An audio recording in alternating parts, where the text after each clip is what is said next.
அனைவருக்கும் நமஸ்காரம். பாபாவும் நானும்.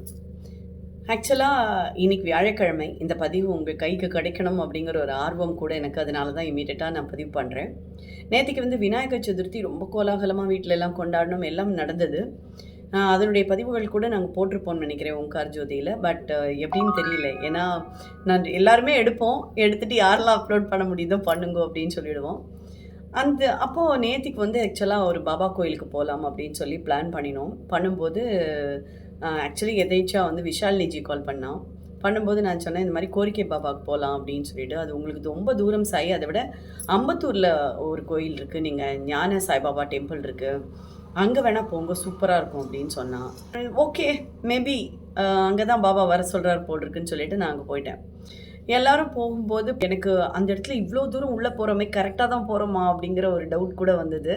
ஆனால் உள்ளே போனால் செம பிரம்மாண்டமாக இருந்தது. வெளியில் பார்க்குறதுக்கே ரொம்ப அழகாக இருந்தது. சுற்றியும் மாடுகளாக இருந்தது. எனக்கு பெரிய ப்ளசண்ட்டாக இருந்தது. தெரியும் இல்லையா, எல்லா தெய்வங்களும் அந்த பசுவுக்குள்ளே அடக்கம் அப்படின்னு சொல்லிட்டு. அதனால் நான் எங்கே போனாலும் யாருக்காவது வாங்கி கொடுக்கணுன்னா கோமாதாவை தான் வாங்கி கொடுப்பேன், இல்லைன்னா பாபாவோடது வாங்கி கொடுப்பேன். ஸோ பார்த்தோன்னே ரொம்ப சந்தோஷம். நான் போகும்போது உள்ளேருந்து பயங்கர சவுண்டு, ஒரு மாட்டினுடைய சவுண்டு, என்ன வரவேற்கிறதோ அப்படிங்கிற மாதிரி கூட எனக்கு இருந்தது. ஏன்னா எனக்கு எல்லாமே அந்த மாதிரி ஒரு அந்த டைமில் எனக்கு நடக்கிறது எல்லாமே, அந்த சிக்னிஃபிகன்ஸ் எல்லாமே எனக்கு தோணும்.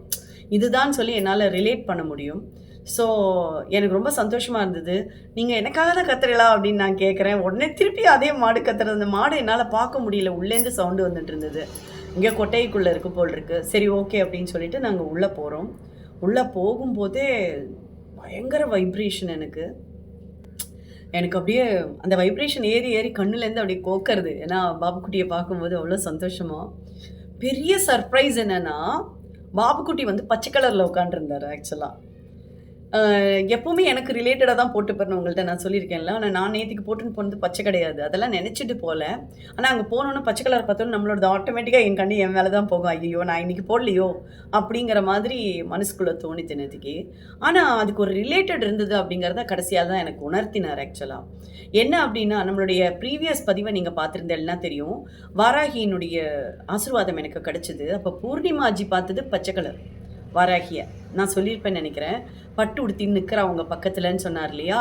அப்போது சில பேருக்கு கூட சந்தேகம் இருந்திருக்கும், என்னடான்னு வாராகி சொல்லியிருக்கா, ஓகே பாபா தான் சொன்னாரா அப்படிங்கிறது. எனக்கு கூட அந்த தோணுதல் இருந்தது. ஆக்சுவலாக நீங்கள் வாராகியோட ரூபத்தில் நீங்கள் தான் நின்னேலா பாபா அப்படின்னு கேட்குற அளவுக்கு கூட எனக்கு தோணித்து. ஏன்னா அது நம்மளுடைய மனசு தானே காரணம் இல்லையா. எனக்கு எல்லாமே பாபா தாங்கும்போது எனக்கு பார்க்குறதெல்லாம் கடவுளாக தான் தெரியும். ஸோ எனக்கு வாராகி ரூபத்தில் நீங்கள் தான் இருந்தாலும் நேற்றுக்கு பச்சை கலரை பார்த்தோன்னே பயங்கர சர்ப்ரைஸ் ஆகிடுது எனக்கு. அப்புறம் போனோன்னே